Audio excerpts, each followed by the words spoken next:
नमस्कार, मैं डॉक्टर मुकुल खंडेलवाल आज आप लोगों के समक्ष तुलसीदास जी की भावुकता के ऊपर प्रकाश डाल रही हूँ। भावुकता सहृदय व्यक्ति की प्रकृति में पाया जाने वाला वह सहज गुण है जो जीवन की विभिन्न स्थितियों में बैठकर उसका अंतः साक्षात्कार कर लेता है तथा उसे अत्यंत प्रभावोत्पादक शब्दों में व्यक्त करने की सामर्थ्य उसे प्रदान करता है।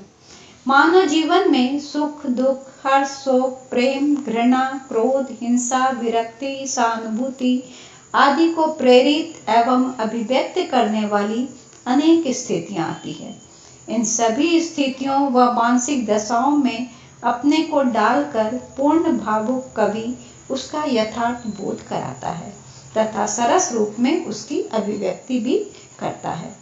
विभिन्न स्थितियों व मानसिक दशाओं को प्रत्यक्ष करने की क्षमता जिस कवि में जितनी अधिक होती है वह कवि उतना ही भावुक व सहृदय माना जाता है और सफल भी माना जाता है।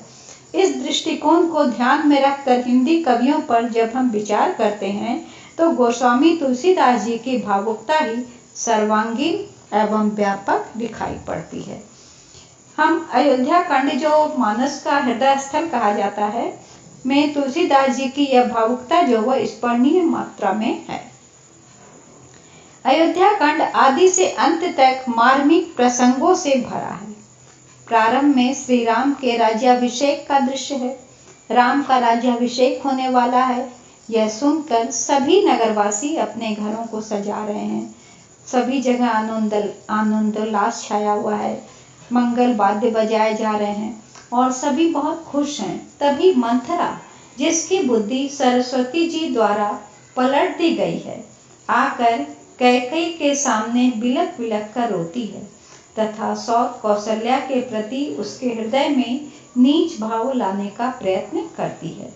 वह उसे पुत्र भरत के अनिष्ट की आशंका से डराती है, पर जब वह देखती है कि कैकेयी पर उसकी बातों का कोई असर नहीं पड़ रहा है वरन वह उसे ही भला बुरा कहती है, तो वह चापलूसी पूर्वक कहती है, कोई नृप होई हमई कहानी, चेरी छाड़ न होई बरानी। इतना ही नहीं, वह यहाँ तक कहती है कि जो झूठी सच्ची बातें बनाकर तुमसे चापलूसी करते हैं वे तुम्हें प्रिय लगते हैं और मैं जो तुम्हारे हित की बात तुम्हें कहती हूँ बुरी लगती है। इस प्रकार चापलूसी भरी बातें कहकर वह कैकेयी के हृदय को अपने वश में कर लेती है और उससे महाराज से श्री राम के लिए 14 वर्षों का वनवास तथा भरत के लिए राजगद्दी मांगने की बात कहती है। उसी के सिखाए में आकर कैकेयी राजा से जो 2 वरदान पहले के बाकी थे वो उस समय मांगती है, जिसके फलस्वरूप राम सीता और लक्ष्मण को वन जाने की बात मांगती है और दूसरा भरत को राजगद्दी। तो इस वचन का पालन करने हेतु राम सीता लक्ष्मण वन को चले जाते हैं। इधर पुत्र और पुत्रवधू के शोक में राजा दशरथ जी की मृत्यु हो जाती है।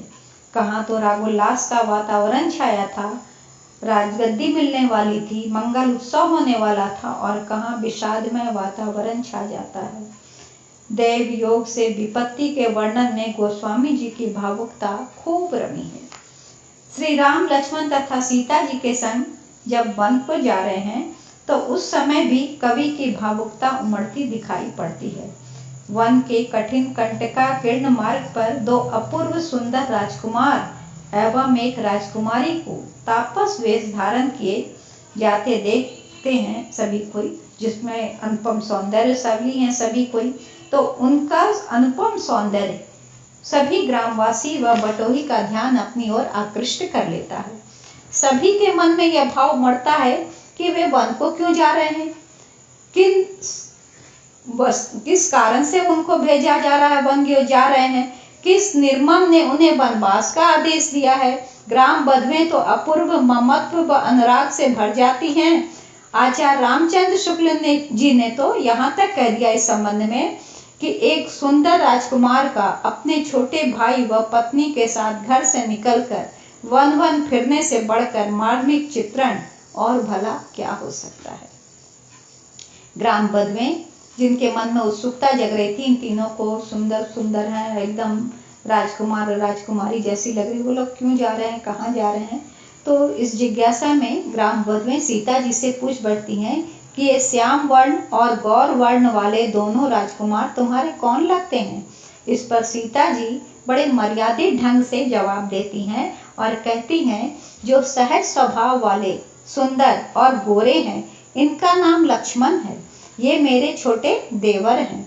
फिर सीता जी ने लज्जावश अपने चंद्रमुख को आंचल से ढककर और प्रियतम श्री राम की ओर निहार कर भौहों पर बल देते हुए खंजन पक्षी के समान सुंदर अपने नेत्रों को तिरछे फेंक कर उन्हें इशारे से अपना पति बता देती है।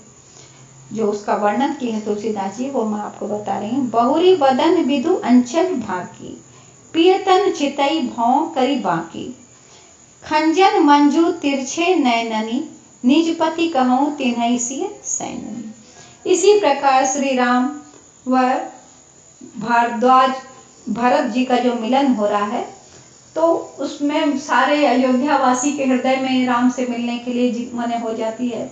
सब उमड़ पड़ते हैं कि नहीं, हम भी राम से मिलने जाएंगे। तो सभी कोई इस मिलन प्रसंग में आध्यात्मिक औदात्य तथा श्री राम एवं वाल्मीकि मिलन प्रसंग में भक्ति रस की उमड़ती मंदाकिनी, दशरथ मरण प्रसंग में सर्वव्यापी शोक, भय एवं मानसिक आतंक, भरत के सत्य सौगंध प्रसंग में भरत के घोर पश्चाताप, भरत शत्रुघ्न तथा भारद्वाज मिलन प्रसंग में भरत को भारद्वाज मुनि से प्राप्त आध्यात्मिक आश्वासन, निषाद राज द्वारा भरत के मार्ग विरोध प्रसंग में निश्चल स्वामी भक्ति, चित्रकूट में लक्ष्मण के वीरोचित उत्साह वर्णन में अन्याय के प्रति उमड़ने वाले सात्विक आक्रोश तथा भरत एवं श्री राम के मिलन प्रसंग में भ्रातृत्व प्रेम का वर्णन तथा पारिवारिक सामाजिक संबंधों के औचित्य निर्वाह के निरूपण, इन सभी में गोस्वामी तुलसीदास जी की भावुकता न केवल सर्वांगीण है, वरन अत्यंत व्यापक एवं गहराई रखने वाली है, जो अन्यत्र दुर्लभ है। अतः अयोध्या कांड में तुलसीदास जी की यह भावुकता विशेष रूप से प्रकट हुई है। तो पूरे रामचरितमानस में है, लेकिन अगर कहा जाए कि सबसे अधिक भावुकता किस कांड में माने उनकी प्रदर्शित हुई है, तो वो है अयोध्या कांड, जिसमें तुलसीदास जी की भावुकता विशेष रूप से प्रकट हुई है। यह निर्विवाद रूप से कहा जा सकता है। धन्यवाद।